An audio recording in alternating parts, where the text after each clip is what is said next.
Hi, welcome to the Forecasting for Success podcast. I'm your host, Dr. Brie. I'm a doctor of psychology, financial educator, astrologer, and founder of Forecasting for Success, a community of people improving their financial literacy to achieve financial independence. I blend my expertise as a former professor and financial intelligence analyst with the tool of astrology to help break down why you are struggling with specific money habits and the best way to form more intentional responses and choices when it comes to money, especially to help you feel more secure in your financial decisions and improve your money skills for building long-term wealth. Welcome back to the Forecasting for Success podcast, the show where astrology, personal finance, and spiritual self-discovery meet the real world. I'm so happy to have you here and thank you for listening. This week, there's no major Venus transits, but there is a full moon eclipse in Pisces on Sunday, 7 September, which will be exact at 8:11 p.m. Central European Time. This week's astrology is asking us to be present. A full moon in Pisces with an eclipse is likely to trigger deep emotions that need to be addressed and felt. This week is not the time to try to push things down or push things away. It's important this weekend and this coming week to take a breath and acknowledge what you are feeling and why you may be having certain emotions or emotional responses coming up for you. The coming full moon is about emotional accountability, which is deep and visible work. It's the kind of growth no one else can measure for you because it happens within. As we move towards the lunar eclipse in Pisces, I encourage you to notice, do you truly value your inner world? Do you care for yourself in sustainable ways? Are you showing up for yourself and for others in a way that reflects what and who you truly care about? Are you practicing healthy boundaries for yourself that align with your values? Eclipses stir things up. This one is no exception. It may feel unsettling, but it's here to remind you what matters most and where it's time to realign. Now I'd like to switch topics and discuss how to ensure that you're being actionable and purposeful with your money. Let's talk about something that I know affects so many people, the money you may be leaving on the table. And I'm not referring to big money moves that could feel overwhelming. I'm talking about the everyday opportunities to grow your money, protect your money, and align it with your goals that most people completely miss or put off for way too long.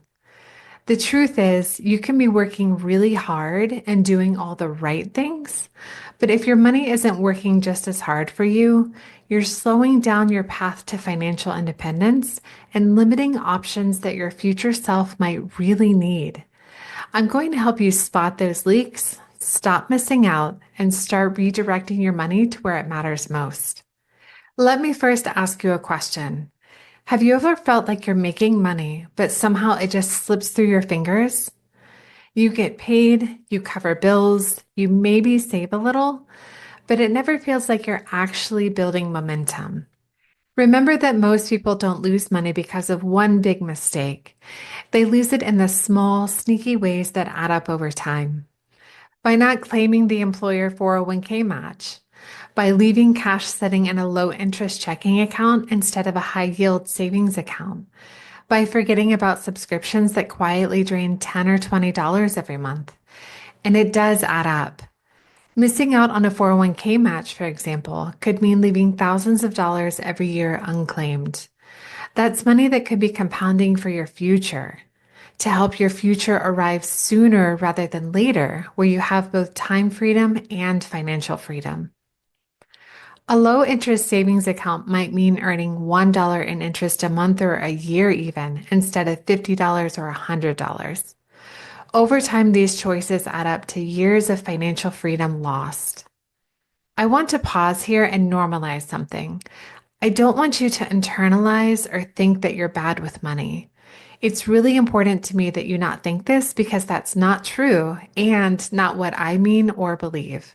It's just that no one ever taught you how to optimize and manage your money, which really is a skill that you can learn. Culturally, we're told to work harder or earn more, but rarely are you told how to make your money work for you, especially how to literally make that happen and what steps to take. And here's where it connects to the deeper personal side of money. Sometimes we avoid financial optimization because it can feel overwhelming. Or maybe deep down, we've tied our self-worth to hustling, thinking that the only way to get ahead is to work harder and longer, and not by managing your money smarter. But once you shift that perspective, once you realize that every dollar can be given a job and that those small wins build into huge long-term gains, that's when you stop leaving money on the table and start building towards financial independence in a way that feels doable. So, how do we fix this? Let's walk through a simple, actionable process that you can literally start today. Step one is to audit your money flow. This step is to double down on what we discussed last week in the autumn audit episode, and I'll link it in today's show notes in case you missed it. Take one evening or even just 1 hour and go through every reoccurring expense, all your financial accounts, and every benefit available to you. Look for things you've forgotten about. Unused subscriptions, an old savings account earning basically nothing, or workplace benefits you haven't tapped into. Identify what can easily be improved to be working for you and not against you and your money. And remember to ensure that the money you are spending matches your personal values, because that's another way money can slip through your fingers, is when it's being spent, but you have nothing to show for it, either physically or emotionally. Step two is to capture the easy wins. This is where you grab the money that's already waiting for you.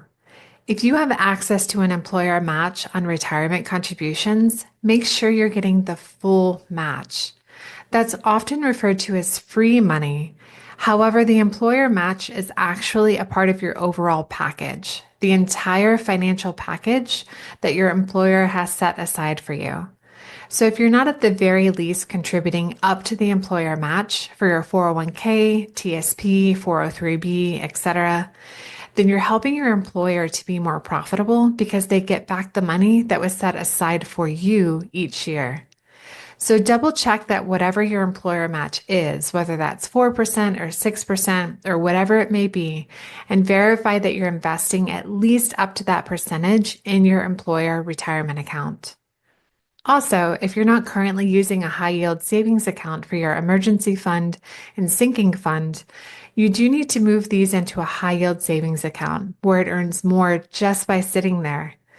Just by existing, you will earn 3% or 4% instead of 0.01%, which is typically hundreds of dollars a year rather than $1 a year. And cancel or downgrade subscriptions that don't add real value to your life. If you're paying for something that you no longer need or no longer aligns with your personal values, go ahead and cancel or pause those subscriptions since they do add up every month. Step three is to put your money to work automatically. Automation here is your friend. Set up automatic transfers to savings, to your retirement account, to your brokerage account, or towards debt repayments. The less you rely on willpower, the more consistent you'll be. This also helps protect you during stressful times when decision making is harder. And if you're paying off debt, or even if you're paying off your credit cards in full every month, which is the best case scenario, remember to automate at least the minimum payment due each month to ensure that you're never late, since that does affect your credit score. There's no penalty for making 2 or more payments on your credit card each month, and this way you'll have the peace of mind that you will not have a late payment. And step 4 is to give every dollar a job. This is my favorite part because it shifts your mindset regarding what money can mean and do for you. Whether you use the zero-based budget, the 50-30-20 rule, or one of the tools I share in my financial literacy and investing course, the key is that every dollar should be flowing towards a purpose. Cover your needs, enjoy your wants, invest in your future, and of course, build in space for joy and alignment with your personal values. These steps are how you can stop the leaks and start building momentum right now. And it's not about depriving yourself. It's about making sure your money is moving in the direction of your goals and not drifting away in the background. So here's my encouragement to you. Don't let another paycheck pass by without checking where your money is flowing. Small steps today, like moving your money to a high yield savings account or increasing your retirement contributions by even 1%, can change your entire financial future and timeline. And remember, this is about building a life you don't need to escape from. When you align your money with your values and make it work for you, you create freedom, security, and joy. If you're ready to go deeper, I invite you to take my free financial personality quiz. It gives you a personalized step-by-step money plan tailored to you and where you are presently with actionable resources to keep you on track. And the link is in the show notes. Thank you for being here with me today, and I'll talk to you next week. I want to thank you so much for joining me this week on Forecasting for Success and let you know that you can read the transcript for each podcast episode on my website, which is linked below in the show notes. I've also included the link to send me your money questions if you'd like to be a guest on the podcast at forecastingforsuccess.com/podcast. And if you're ready to get started on improving your financial literacy and developing your own personalized money plan, I encourage you to join my Forecasting for Success community, where I teach you everything you need to know about budgeting, how to choose your retirement number, how to invest in the stock market, and so much more. I go live in the community each month to check in on your progress and help answer any questions you may have. And it's a supportive community where you can also check in with other members and learn from their experiences as well. I hope you take good care of yourself, and I'll talk to you next week.